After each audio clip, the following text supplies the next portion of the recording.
Hey everyone, welcome to the Vegan Stew. We're happy to have you here to watch our latest episode, which I think is 39 is this episode. And Kelly may be glitchy, so just know that Canadian Wi-Fi is glitching tonight. So let's see.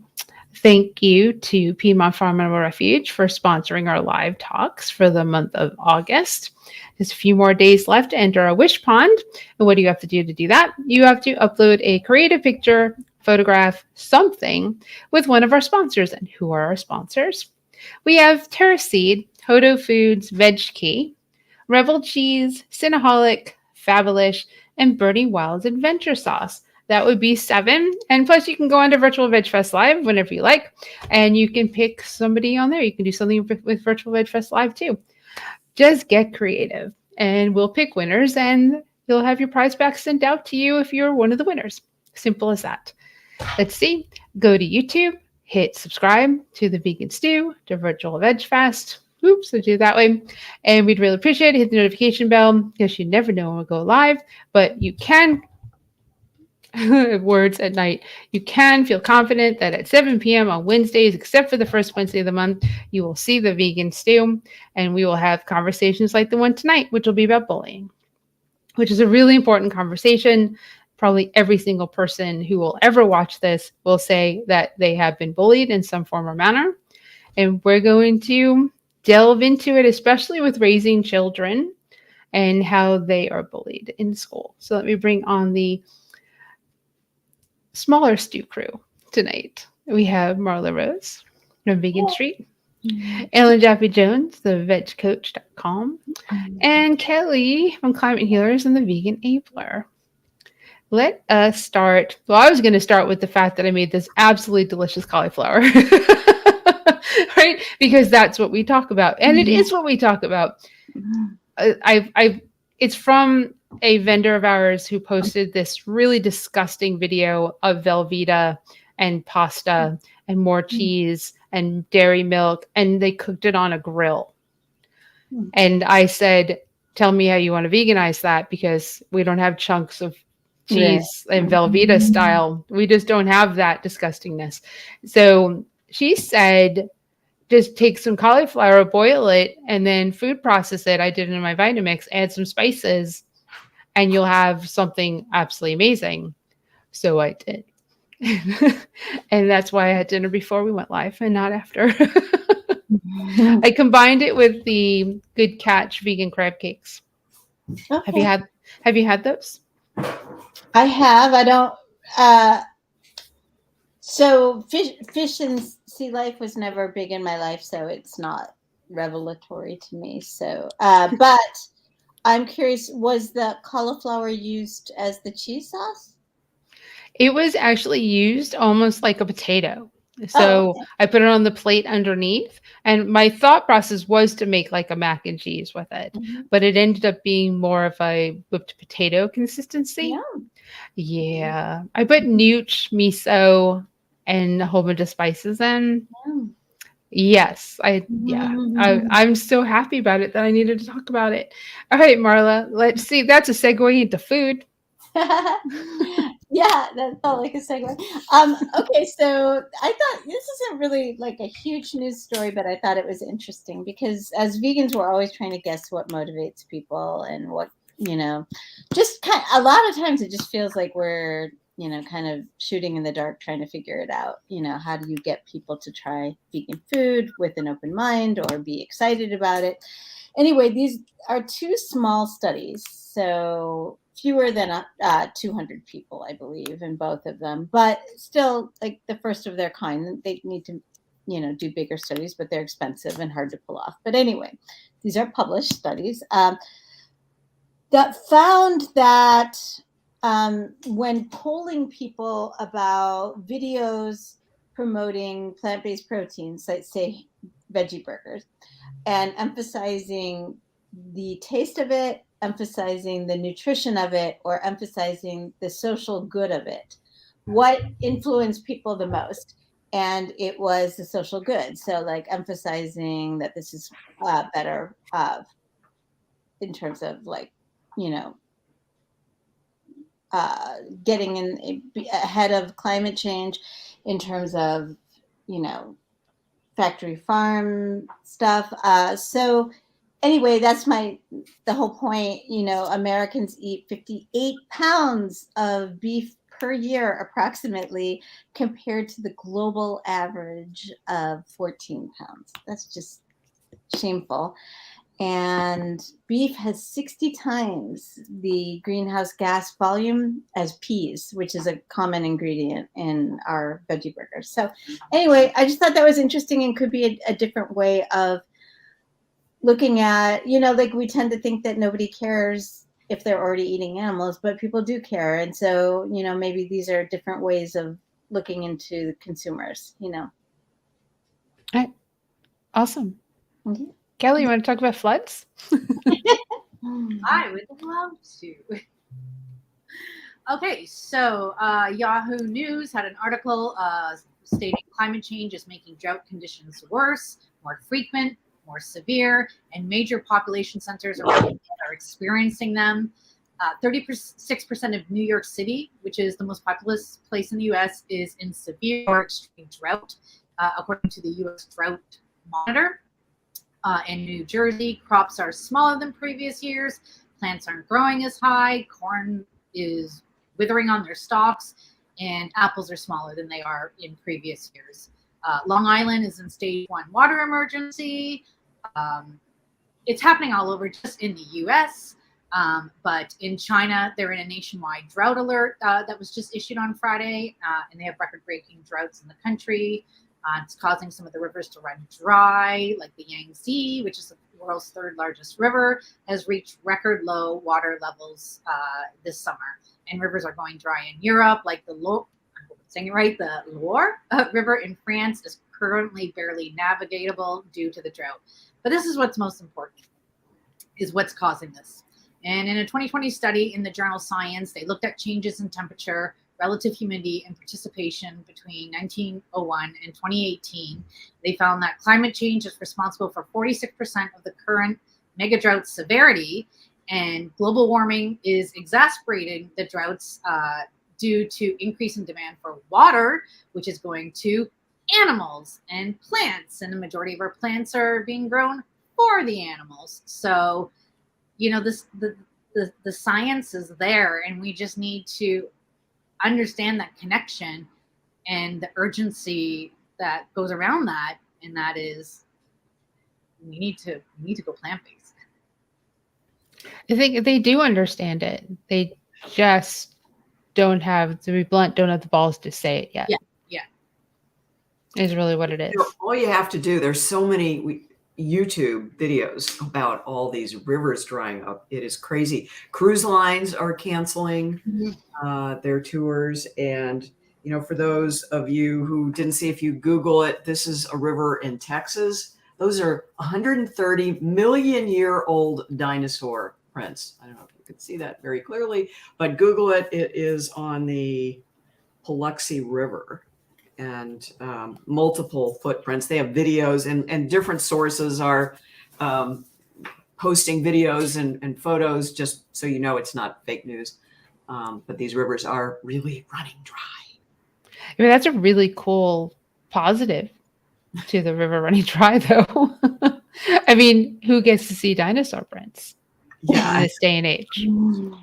As we're circling the drain, you got to find something. So we got to find the positive in everything. Like, you know, the dead bodies in Lake Mead. I mean, no one probably would have ever found them if we didn't have a drought. And, you know, I don't know how many people have been on cruises, and yes, they can be fun, but they really aren't. They're kind of environmental cesspools. And the last one I went on, I asked the captain, as I would, like, so how are you dealing with the pee and the poop from the ship? And they say, well, we just, you know, we take it out far enough. Is it ever far enough? Or they process it better before it gets dumped. But that whole international waters thing is awful. Yeah, and you can gamble, but you can, I guess, also drop your poop. Who knew? That's awful. Okay, so the other touch of, because we're going to touch on climate every week because we want you to understand how important it is, in a positive stance, California, the leader in pretty much anything that changes in this country, has decided or is going to vote on the decision to take effect by 2035, the ban of the sale of new gasoline cars.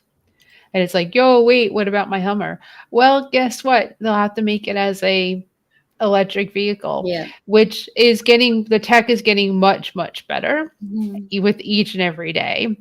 Then again, we do need to work on building those batteries in this country and not just rely on them from other countries, because, when China shuts down, it kind of impacts the phones and the cars and like pretty Right. much everything that we need a battery for, which includes your lights. So very interesting that when California makes a decision like this, they're the largest consumer and producer, I guess, of cars. And other states will follow because they have to. When California has made decisions on animal agriculture, like not allowing certain things, other states followed because you want to be able to sell in California to the pretty much its own country size of population and GDP, right? Right. California could literally be its own country. And they make decisions, and then a lot of states follow along, and then the rest of them just have to begrudgingly follow along. So Mhm. that's a really cool thing. I don't know how far it goes because it says electric, it doesn't say hybrid. So that is interesting to me. 2035 is not that far away. So I feel like that's an interesting step, and that hopefully the batteries will last where you can drive 500, 600, 1,000 miles Right. on one charge, as opposed to some cars are 90. I just recently got a Prius, and talking to the salesman, he goes like, because I was concerned, I was buying a used car, and asked about the life of the battery, and he says, "I've never seen one go in these things. I just haven't." So I do think they are, even for the more mainstream cars, are getting better. They're figuring this out because they have to. That's awesome. Yeah, they do. They do go bad because I know people have had that issue, and Right, it's not the cheapest fix, but it's, you get at least 100,000 miles on it because that's what the warranties are, right. which is, most people don't keep their cars for that long anymore. Even though right now you probably want to because it's really expensive to get a used car. So, well, that brings us, not a smooth segue Mhm. whatsoever, to a very important topic. And I touched on this topic on a virtual Veg Fest Live with the UK vegan family, because their child and them as a family have been bullied on the internet. And they went and had to go as far as, after that happened, to block out their son's picture from any picture moving forward in anything that's posted on social media. Because this really, really nasty, I don't even want to call them a human being, this really, really nasty piece of trash on YouTube goes and finds vegans and puts them on their channel and says how gross they are, Hmm. and takes them in the worst light with the worst freezing of the frames. And it's pretty awful. And they were attacked by this person. Mhm. Mhm. And uh, she especially took the brunt of it because they felt that she'd lost so much weight, that she looked unhealthy. All the stereotypes. Vegans look unhealthy. They look, their skin's pulled back. They're different. They're gray instead of having color in their faces. We could easily show up on this, just so you know. I can't remember the name of it, and they didn't share it live, but you can find it. I can probably find it in my notes, and you can go look at it. Like Milton Mills is on there. I'm pretty sure like Karen Ramsey's on there. A Hmm. whole bunch of people. Dr. Greger's on there. I mean, Yeah. this person, and they obviously are making money because there's There's the views and they have the followers. These were people who agreed to be interviewed, not knowing what they were getting into, or they just took They their image. pulled This- the. They This pulled is the. they pulled it from the internet. So they took clips of individuals in the worst.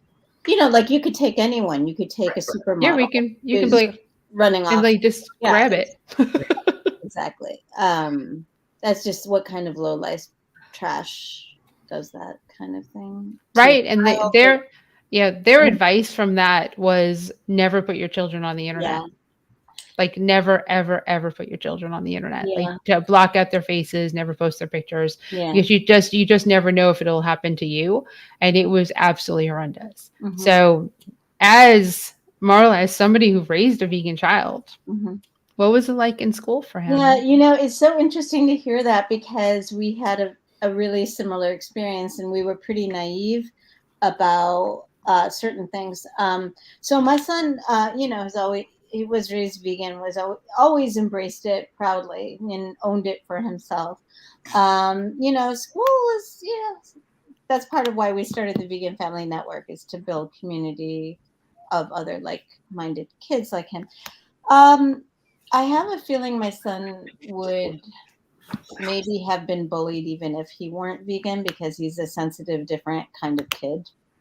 And he just doesn't care about fitting in. I mean, he's the best, but those are not necessarily the qualities that like 7-year-olds are looking for in their, so anyway, the point is, in third grade, I believe, it may have been second or third grade, his teacher, there were a lot of questions about him being vegan from other classmates, and his teacher asked him if he wanted to do a presentation on being vegan. And John and I, being the parents that we are, we're like, what do we do? What do we do? So we talked about it as a family and decided, he wanted to make a video about why, like the day in the life of being a vegan kid.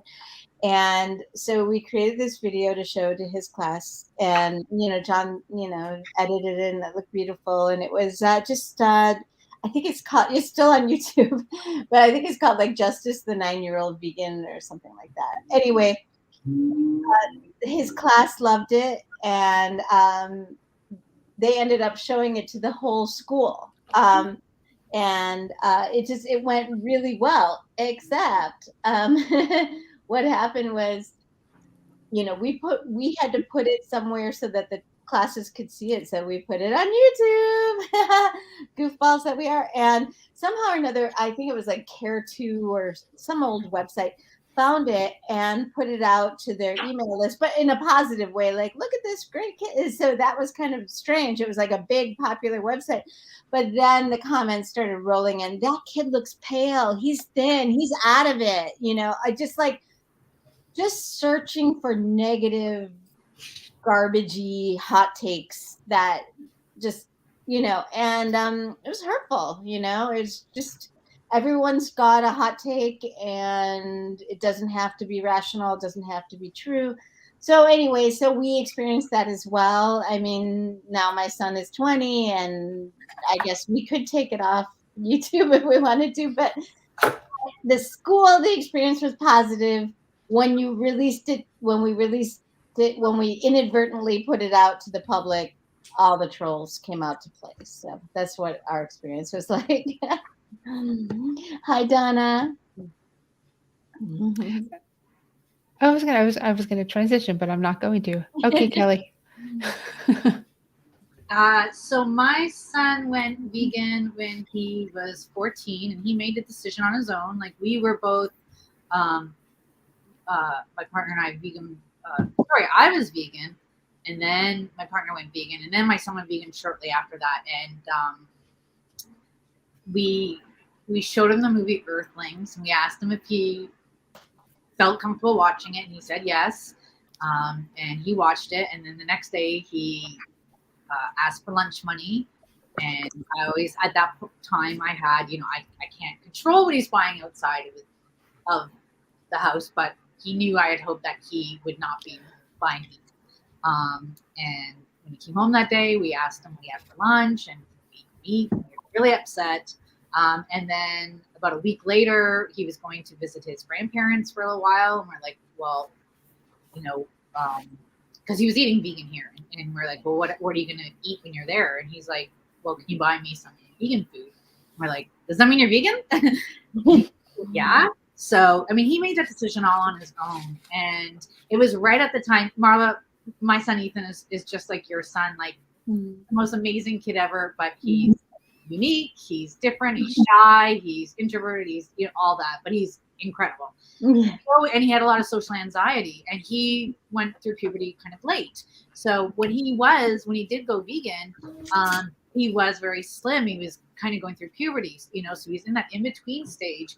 And he had so much social anxiety. He hated eating food. He hates eating food in front of people. Yeah. And so he didn't like eating food in front of his friends. So he actually did look very skinny. So the bullying actually, sadly, came from my family. We thought that we were not taking care of our child, and it was because he was vegan, right? So they would like say things behind my back, like, when he was there visiting, like, hey, you want something, So that was unfortunate. But he, as far as I know, and I would always be very open with him, asking him if he was ever bullied, because I was just ready to jump right on it. And he told me he was never bullied. They were all very interested in the food when he brought it. Sometimes the friends would try it, but they were all very respectful. When we went over to friends' places, they always try to accommodate, to have food for him. So I'm very grateful that my son has had a good experience being vegan, while going through high school. Mm-hmm.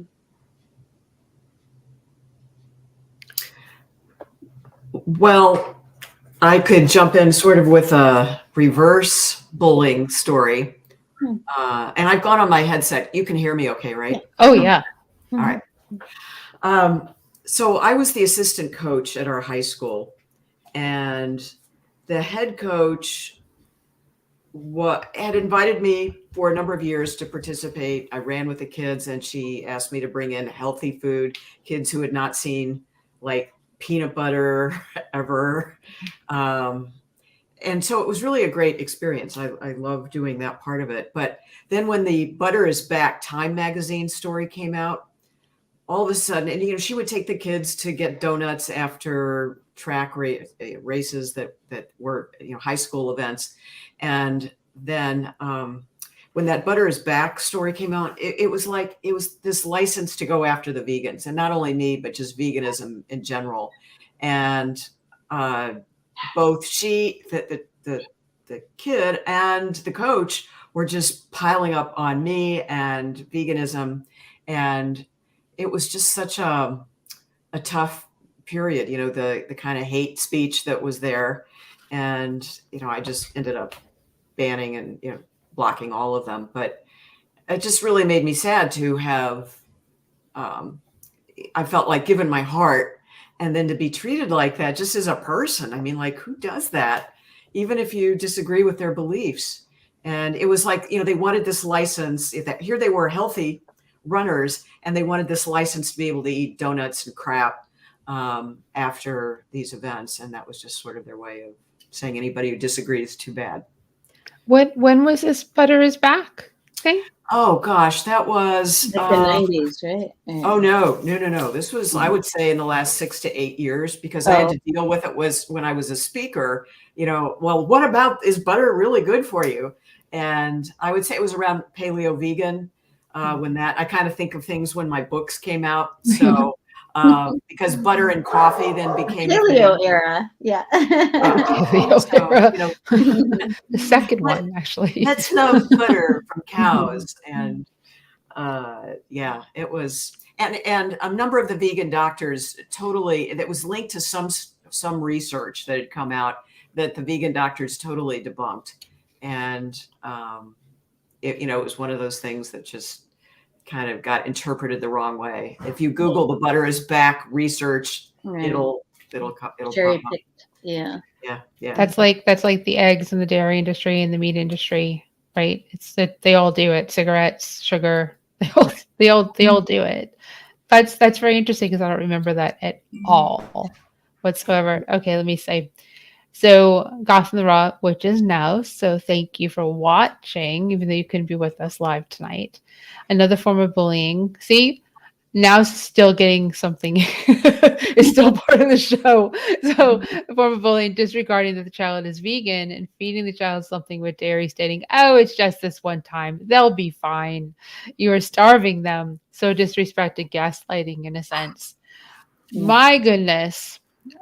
Usually that's from family, right? It's usually family Yeah. or like close friends. They go over to a friend's house and or exes. It happens a lot where the ex is no longer Yeah. vegan and they just decide they're going to feed the kid Cheetos and crap food and be like, well, they're with me. I mean, now that is just, it's almost child abuse, Mm-hmm. depending, Right. right? It's on that verge because the vegan children that I know that are being raised by vegan parents currently who are younger, when someone offers them something, they say, "Is that vegan?" Right.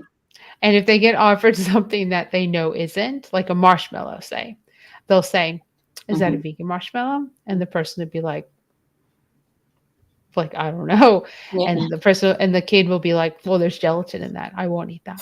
And you're like, Well, and today wow. there's so many different products that are vegan that I can imagine a child who grows up in that, like we tried to raise our son with this feeling of abundance, not scarcity of like, oh, don't eat that, don't eat it, just kind of like vegan marshmallows, vegan chocolate, whatever it is.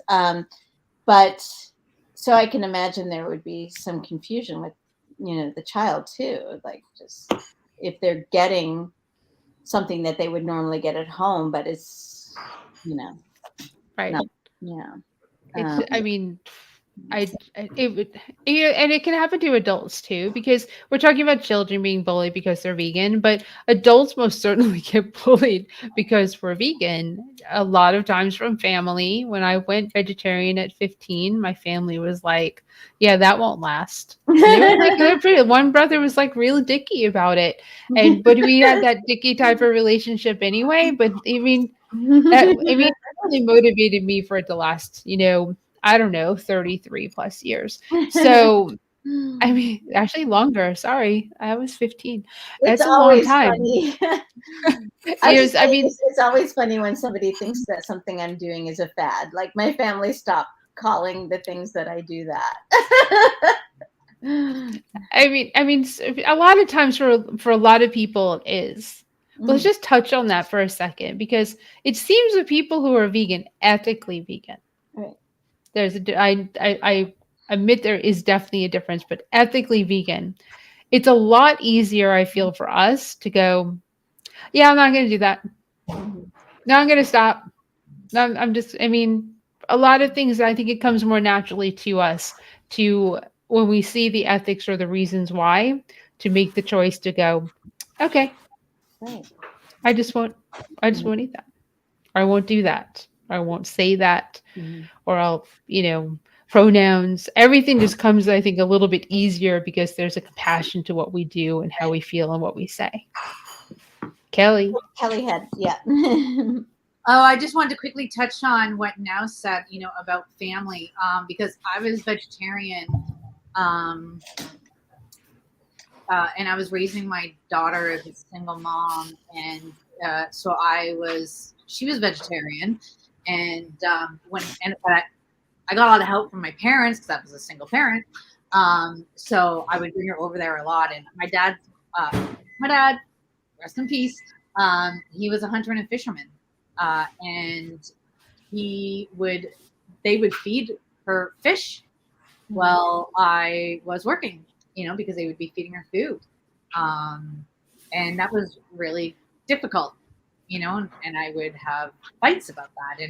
And then she just started eating it because like, I remember calling them out and them saying, well, she asked for it. So then it became this like hard situation for me because if my child wants something, like I want them to have that independence of deciding what they want to eat, but she wouldn't have asked for it if they weren't feeding it for her and getting her used to the taste because she wasn't eating it before. Right. So So it was very frustrating. And then I got pregnant. Unfortunately, I stopped being a vegetarian. But with my son, because he went vegan when he was 14, obviously you can't do that to a 14-year-old. But again, love my parents. But what primarily my mom would do would be like she would say to him, she would whisper in his ear, like if we ever went over, and they were having dinner, obviously we wouldn't have dinner with them. She would like whisper in his ear, like, you want a little bit of this, you want a little bit of that, like you really want this, like you secretly want to eat this. And it was so disrespectful, like not even to me as a parent, that but like to her own grandson, that he can't think for himself, or that he like that he's being coerced, like now he's saying, like we're, oh no, I think it was your husband, Marla, like as if we're in some cult and we're holding him hostage or something. Right? So yeah, as if like we were raised with any awareness of what we were eating, as if like at least with our kids, they're educated about it. There's no mystique and mystery about what animal products and flesh is, and to Helene's point about the ethical basis of veganism being a much stronger foundation than health. Although I do know lots of people who come in through the door of health, I think a lot of times you have to have that underpinning for it to stick, because like as Ellen was mentioning, butter is back, eggs are good cholesterol, like if it's hinging on this nebulous thing that changes all the time, it's not very it's not very strong. But Maya was asking, as a single mom, tips on how to handle this issue. Please, her daughter has her own wants. Being a teenager, teenage stuff is definitely challenging, I think, because you just, I will just say, I think my son was always integrated it and didn't, but like I know a lot of people who went through this experience with their teen kids, and sometimes you just have to love them and let them go and just sit, have your boundaries about it. Just say, I'm not spending my money or cooking these dead animals. So you might have to figure that out for yourself. It's not coming in my house. You know what I mean? I don't know. Like, I don't know. Looks like Ellen has something to say. Ellen? Yeah. When my kids were young, we were vegetarian at that point. And one of the things that I always tried to do was incorporate them in the cooking process, however that took form. So we had a garden, an organic garden, which is when I moved out, my ex mowed it down in front of the kids. So, that's the kind of stuff that I was dealing with. But, I would be so happy when they would go out and pick the cherry tomatoes or the kale, and they'd eat it on the way in. If it didn't make it in, I was just, as long as they had that tactile smelling going on, I knew that it was imprinting. Right. And even just making a smoothie in a blender, if they dumped the whole bag of blueberries in it, oh, well, just having that ownership of cooking. And to this day, I wish they were vegan, but, food, as you can understand, just based on what little I've shared, and I'm really over it, was a big battleground. And I just feel lucky that for the most part, they eat pretty healthfully, and they do eat a lot of fruits and vegetables. And I think it's just because they have me as a mom screaming this stuff in a not so subtle way. But, you just have to hope. And they are all like in their 30s now. So, you just have to, as others have said, kind of give it your best shot and let it go and try not to create a battleground. Yeah. There was a group in St. Louis where I'm from called Kids in the Middle. And, I just always tried not to get my kids in the middle of the stuff that was going on. And it's just something that is really easy, much easier said than done. So Maya, I'm going to go with the J being like a Maya. And so in your house, you cook what you cook. Depending on her age, as a teenager, she can cook. I was cooking from 8 years old up. So if that's necessary, let her cook the foods that she wants to eat, and you eat the foods that you want to eat, but she's cooking them. Or you say, well, you'll eat the food, I'll make foods that you like, that we both enjoy. And when you're out, you eat what you want to eat. When you go out to eat, let her eat. Lead by example. That's probably the best way to influence somebody else to improve what they're doing and how they're eating, and to, come over to the vegetarian then vegan side. You can't force. I think the one thing that I think we're all in agreement on here is, with an adult or with a child, you can't force them to eat the way you want them to eat. However, Now's hand is raised, which I thought was absolutely adorable. So let's see. Having little ones on the spectrum, they know that it is vegan when with me, and I tell them and more. However, when they just see pizza, cookies, just like a little one should, they do not separate the two just yet. Family knows this and just does not care. So that's important. And then let's see, my dad gave little one catfish and I lost it. Oh, he wanted it. So ... The disrespect. And then let me say one more thing for now. Agree totally with Marla. I think because of my little ones being vegan since they were babies, and cooking or gardening with me and going to the farmer's market and making it an integrated process, they stay that way. Hopefully they will remain as such. But we also have to understand that they might not once they start going to school. That's true. So I had a few little comments. One is that, as I sit here, I'm inhaling these delicious scents. My son is cooking dinner, and he didn't really express an interest in cooking until he was like, he would make his own, sandwiches and stuff. But so like 17 or 18, now he's an amazing cook. But we always integrated him into, cooking and baking. And it was like a huge part of our bonding, and I think it's helped him to develop ease and, his own voice around great vegan food. The other point I just want to make was, one is I was super rebellious as a teenager, so I can only imagine my parents telling me, no, you can't do this. So it's a very precarious thing. Now, like, being the person I am, if my parents were like, we're going vegan and here are the reasons why, I would have been totally on board, being even who I was at that time. But it's such a precarious thing that I don't think there are any absolutes or, this is the answer to that issue. It's sensitivity and nuance and figuring it out. And the last thing I was going to say, this is something my friends and I used to talk about a lot, because the comments that we're seeing here were really frequent with the other vegan parents I raised our son and our kids with, was just like our, grandparents or aunts and uncles would say, but he wanted it. Okay, so when was it our value that we give our children everything that they want when they want it? Like, when did that become something that we decided is appropriate? Like, my son could say, I want that bike that other kid's riding. Let's go steal it. Let's go take it. I want this, I want that. Like our kids, that one, kid from the Charlie and the Chocolate Factory, who just Veruca Salt, or the other, it's just like, that's how you raise a Donald Trump. And when we're realistic and we're rational about it, we realize that we don't do that with our kids unless we're cuckoo.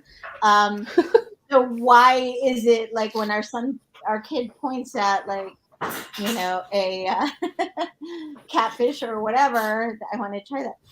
Your Nouse's son was probably identifying it as something delicious that Nouse makes. It's similar, it's breaded, it looks, it's so, I don't know. You know, you And just say no. It's the And these are the same parents who will lecture you, or grandparents who will lecture you that you don't use the word no enough, Yeah. right? right. And it's not a matter of the child wanting it. It's a matter of you wanting to do that or give that to the child. Don't put that on like the 5, 6, 7, 8, 9, 10-year Right. old. Don't do that. That that's not what's happening here, because you as the adult in the scenario have enough control and understanding of the scenario to do the right thing and respect the parents Yeah. of that child, whether it's your daughter or friends or whomever's child. Yeah. You respect what it's the same thing. Gosh, it's the same thing with people pet sitting your dogs or cats or any Right. animal that you have under your care. We say this is how they live. Right. You don't come in and do the way you want to live with them for that brief moment of time and mess up their routines and their bodies and whatever. As a pet parent, that's why I went there. You just don't do it. That's like a good way to take like us and say house rules, and I'll go ballistic. You want to see me go ballistic? I'll go ballistic. So, Kelly. Yeah, I mean, if nobody questions anybody, if you're raising your child like in a certain religion, right? You know, like as parents, we're supposed to, like, it's our job to instill, like, we usually just instill like our values, right? You know, and so yeah, but nobody says anything if you're raising your child religion, especially if you're raising your child Christian. So like, Right. you know, like you said, we're ethical vegans. You know, we're teaching our children like values, but for whatever reason, that's just like off limits. Like that's just brainwashing or whatever people think we're doing. Or it's just us. But religion is brainwashing. We're what we're teaching is the truth. It's Sorry. sacrosanct. Yeah. Vegan is our religion. Ellen, they're gonna pull that clip, and you're gonna be in the next video. and of course, now it's the saying, and if you have a grandchild with a disability, knowing that they see food going against what I'm asking to be followed as the parent is hurtful and insulting. It is. And it Absolutely. is. And I want to make sure that, because we're talking about bullying, it would be remiss of us to not talk about suicide, and to make sure that we understand that the people and the children that are bullied can be bullied to the point where they want to take their own lives, and some do take their own lives. And as the adults in the room, we need to do better, because it's not okay. If you have the kid that's the bully in school, you need to do better. And I'll give you an example of like a kid that was a bully in the school. When I was doing my practicum in middle school, one of the kids was taught by his dad to punch first. If they flinch, you punch. That's what he was taught, and that's what he did. But it came right down. He was expelled. he was sent home. But the parents, and I don't think there's any way to really change. There's a lot of parents out there right now that are anti Black Lives Matter, anti LGBTQ plus. They are how do I say that? Anti-woke. Well, yeah, okay, I guess we can put it that way. I mean, racism isn't supposed to be taught in schools. Yeah. I mean, Quote unquote. what are they raising? Mhm. And thankfully, a lot of the kids being raised by these parents are not. It's like being raised as in a family with meat eaters and coming out of it vegan. Your hands up for that. So, or being raised by family of vegans and coming out as meat eater, because that happens too. And I guess the basis of this is too much pressure leads to the direction the opposite of what you anticipate or want. But the bullying part, which is our main topic, there's suicide it's real, and it's impacted. I have to assume all of us. Yeah. And is the reasons you don't always know. Yeah. But the fact of the matter is it happens, and people are depressed or sad, and we push buttons, and people are dicks, and the internet, Right. with keyboard warriors and all these ways. Parenting is hard, but we have to do better. These poor people and children. I just Right. Marla and Well, Kelly. I was just going to say a couple little things. One is that, I wasn't vegan when I was a child. Nobody knew what that word was, but I was picked on from first bell to last bell, from middle school, like from fifth grade. I would say like the end of fifth grade through the end of eighth grade. And my home life was also very stressful. I had an alcoholic parent who was, just totally inappropriate and scary. Anyway, my point is, That was I me. feel what's that? Sorry. Oh, Ellen's no. looking for the phone call. It's Yeah, me. no, the point is just that I feel like, especially with social media today, a lot, and kids who don't have necessarily supportive home lives, there are times where there's no refuge, there's no safe space. And I was not suicidal by nature, but I just wanted to disappear because it was so bad and so relentless, and just constant. Um, the other little thing I was going to mention, through my son's experience, is when he was like in third or fourth grade. We went to this progressive school where it's like zero bullying, top. I'm sorry, I'm breaking up. Of zero bullying policy, and they were so proud of that and celebrate diversity and all that stuff. But the point is that I overheard a child, like they didn't know I was there. My son was at his locker, and I overheard a child making some little snide comment about my son being vegan to him. And I just said, "Excuse me," just like, did I hear that right? And he's just like, "Oh, never mind." But the point is that kids know how to do it. They know how to stick the knife in and not leave any fingerprints, because that's, the smartest bullies are not doing it in front of the teacher and in front of the principals. They know how to do it. So if your child tells you that they're stressed because of this experience or that experience, or they're being bullied, believe them, because it's probably almost certainly true. So Oh yeah. Kelly? Mhm. Yeah, talking about, just mental health. I always had body image from when I was a teenager. And the first person who bullied me, who made me insecure about my body, was my mom. Uh, and um, and I actually became anorexic for a long time. So I got better, and I vowed, like, I had to tell her, like, I would always be very open with my experience, and make sure that she felt beautiful always, no matter what. I mean, I do that with both my kids, right? But like, that you know that I support them, that they're beautiful just how they are. And so, because my son had social anxiety, he suffers from anxiety, depression, both my children do. And so, again, it's so unfortunate, that. So he was going through a growth spurt, so he was skinny. But then on top of that, because of social anxiety and not wanting to eat at school, and Yes. he was putting the idea of maybe people make fun of me because I'm vegan, even though they didn't, on him. He wasn't eating, so he actually was he was skinny because of that. And then my mom bullying him about his weight, and her not knowing about his depression, anxiety, right?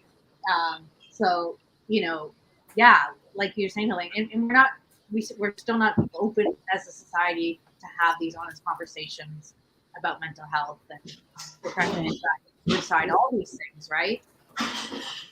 Right. I'm so Yeah. sorry you had that experience, Kelly and Nels. And my grandmother was she was basically my.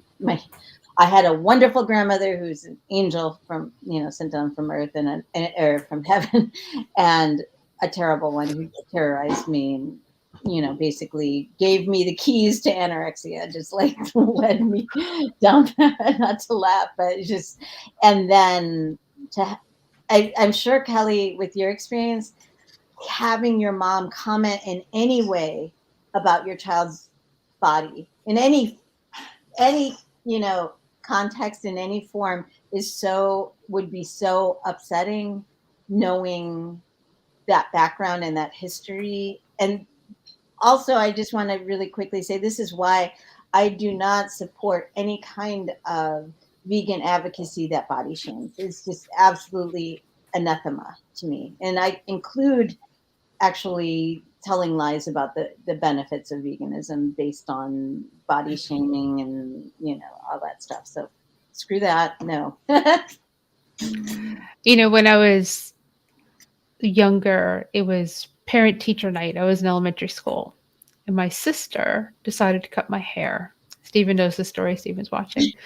My sister decided to cut my hair. So I have frizzy hair. My hair was very frizzy and not manageable when I was in elementary school. And when my mom came home from parent teacher night, I jumped up at the top of the stairs and my mom said, "What did you do?" I don't remember school after that. That's the impact of words, right? I was so proud of what my sister did and happy with what happened until she walked into the door and said those words. That's it. That's it. It's gone. The bullying, the teasing. It was, one of the people I went to school with is actually a very famous makeup artist now. He was flamboyant. He was clearly gay. clearly, and very much picked on because of it. He is incredibly wealthy and famous now. And that is the most in your face that you can give to the bullies that you can possibly and thank do. God he survived, though. It's exactly. Not, I think that's I never thought about suicide. I thought about running away, but I never thought about suicide. It was not in my I like living too much even when things are bad. I was always independent enough as a child, the youngest of 4 by 7, 10, and 11 years. I was really just raised to raise myself. And when everything was bad, I still never ever crossed my mind to do that. But I am not the norm. And I am more than aware of that as an adult now, that I am the furthest thing from the norm. And that's something that I've had to recognize in order to be compassionate and empathetic or sympathetic to the majority of people that are surrounding me. Because my strong personality can steamroll, and I have a master's degree in education and school counseling. I do understand that when someone is depressed, they can't snap out of it. Right. We can't just tell somebody to just deal with the bullying. It'll be fine. right. It's not how you deal with bullying. And there are parents who say, you know what, now said it just in here that suicide survivor here from extreme bullying from 1st to 11th grade, that changed after I took martial arts and they learned quick, period. That is one way that parents teach their kids when they have bullies to fight back, stand up. Standing up to a bully can be with words too, but I what think if it doesn't work? Just carrying yourself with confidence of, martial arts training can, non-verbally communicate, that message to bullies. But I would also say, to your point, Helene, a lot of people can have a strong sense of self and a strong sense of who they are and not necessarily be suicidal, but be driven just to want to make it stop and just want to disappear because it is so fucking bad when it's bad. It's just, and it's just, you know what I mean? You're not necessarily like showing a lack of, self-esteem. You just want to disappear because it's so relentless, you block it out of your memory from when you're a child. I don't remember. Yeah. My sister is even worse. Yeah. There's even worse childhood stuff. Yeah. So, I'm fortunate in the sense that I have positive memories with my mother. She doesn't. And I probably shouldn't talk about her on here because it's her world and her life. And she's 10 years older than me and had 10 more years of dealing with this than I did because my mom died actually 30, what I posted, 31, 32 years ago the other day.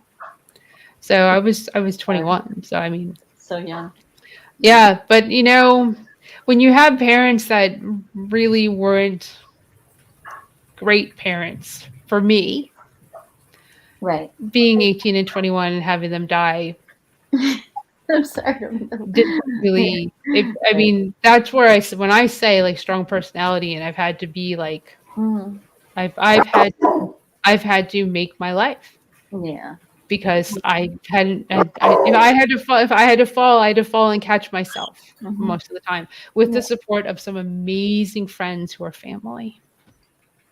Right. Well, and I think that that's such a key critical part of things is to create community and create the family you need and want. And to Maya's questions earlier about raising a child who wants to eat meat, I definitely suggest finding other people who are raising teenage vegetarians or vegans and just trying to socialize, and to Nels's point, when there is no safe space because home isn't safe and school isn't safe, what a nightmare. It is. I can absolutely speak to that. It's terrible, it's awful.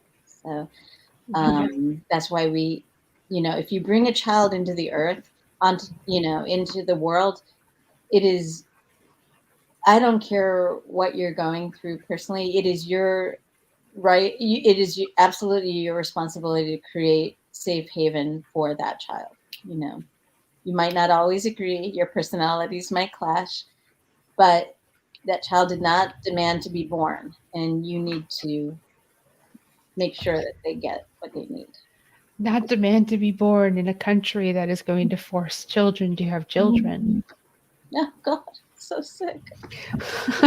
I couldn't let that pass. I mean, we live in a country and over half the states will force a 12-year-old who gets pregnant by incest to have the Unreal. baby. Yeah.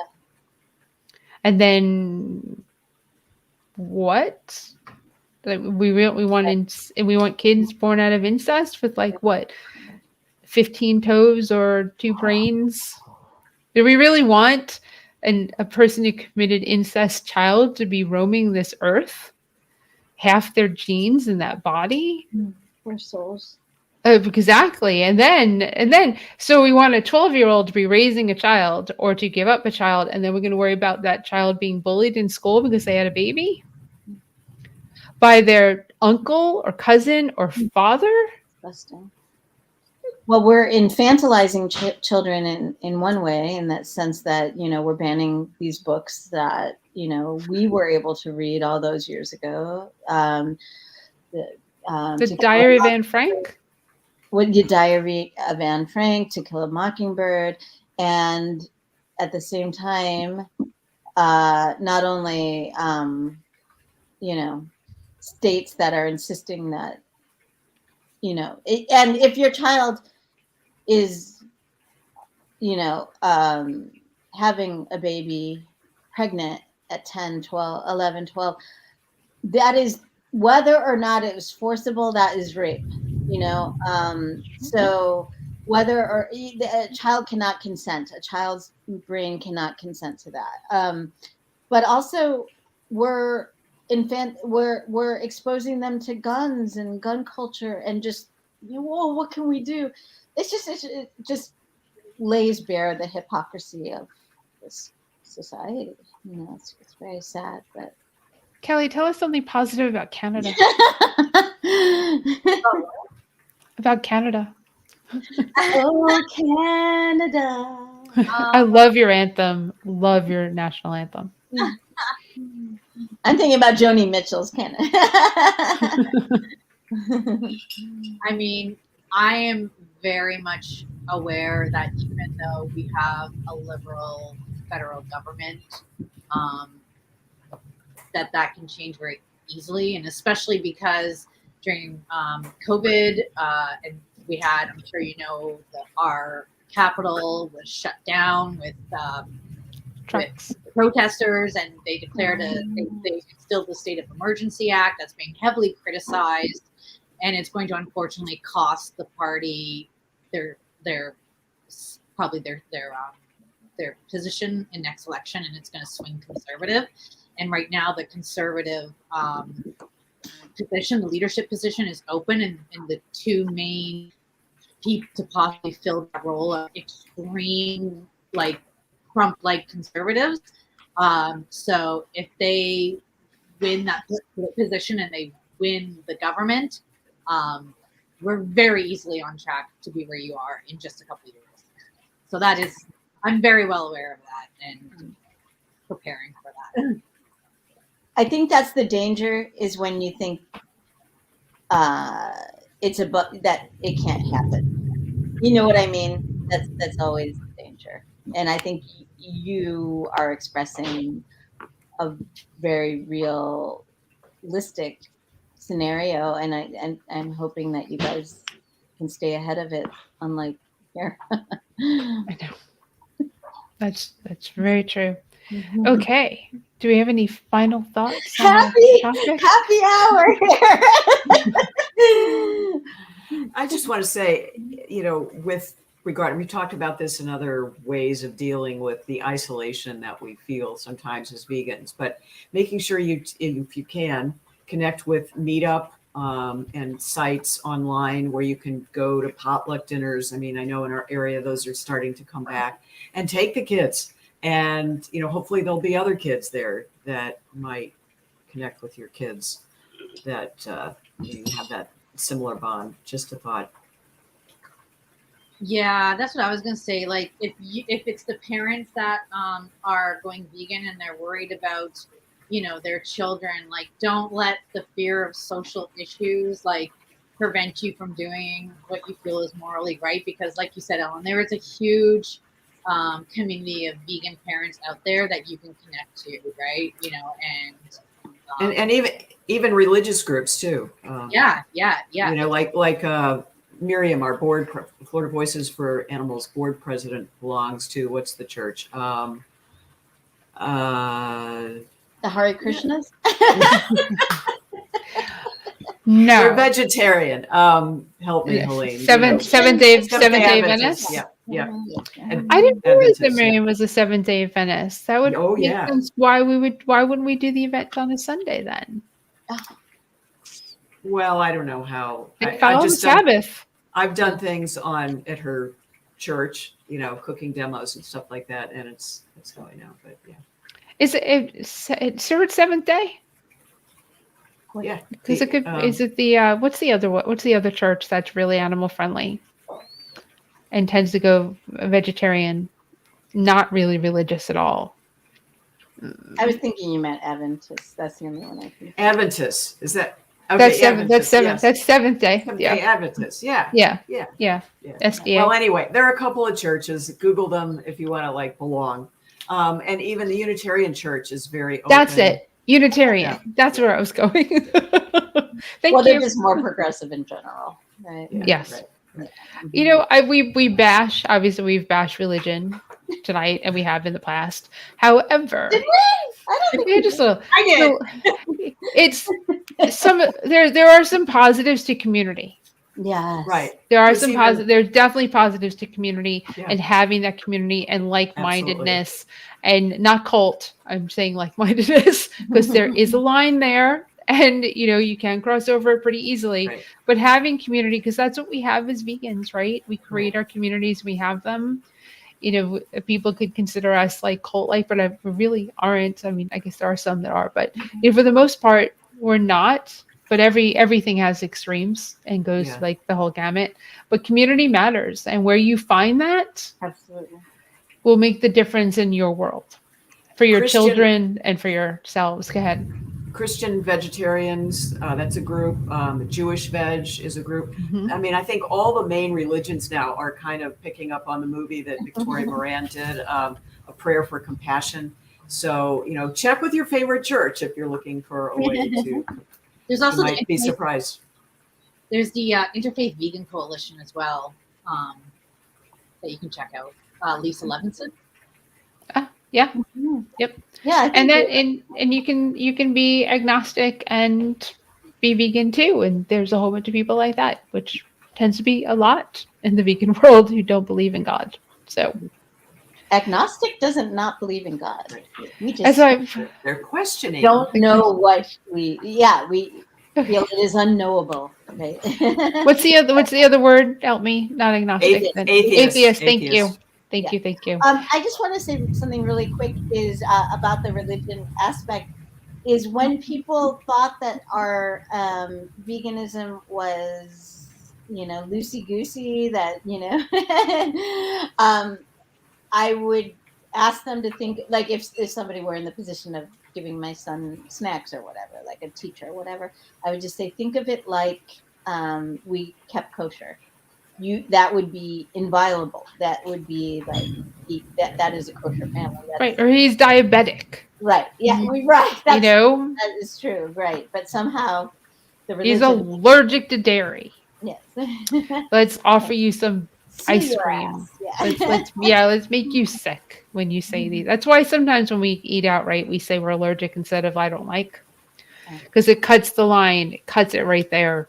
You can't question my allergy, but of course you seem to want to question what I don't like something. No, this You is know, so funny. let me We say there are a lot of magical beings and root workers like myself who are also vegan. We have cookies too. Yes, we do have cookies. Yes, yes. That's awesome. In other words, and in other words, we are there for you so well. So, Mhm. and as well.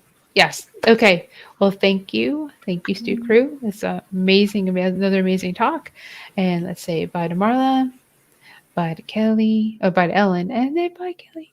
All right. So, thank you once again for watching the Vegan Stew. We will be back next Wednesday. Pretty short. Yep. There's 31 days in August. It'll be our last one of the month. And that will be episode 40.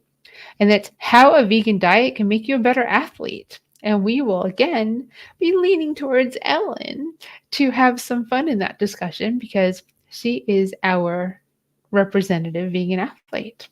Not that none of us do things as well, but Ellen is out there running like all the time. So, and you see those, trophies and awards. And, oh my gosh, it's late from all her races behind her every time we go live. So, outside of that, remember to subscribe, Vegan Stew, Virtual Veg Fest. You can hit the notification button so you know when we go live. Enter our contest at virtualvegfestlive.com. I think I failed to tell you that earlier. And you can win our cool prizes. You have to upload your picture. That's creative. And we'll pick winners at the beginning of the following month. And this month we have 7 prizes. So thanks to them and thanks to the Refuge for sponsoring our live talks for the month of August. If you're in Durham, North Carolina on Sunday, our Vegan Mac and Cheese Cook-Off, our fundraising event with Piedmont Farm Refuge.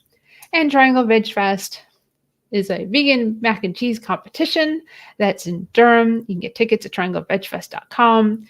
And we will see you next week. Have a great night.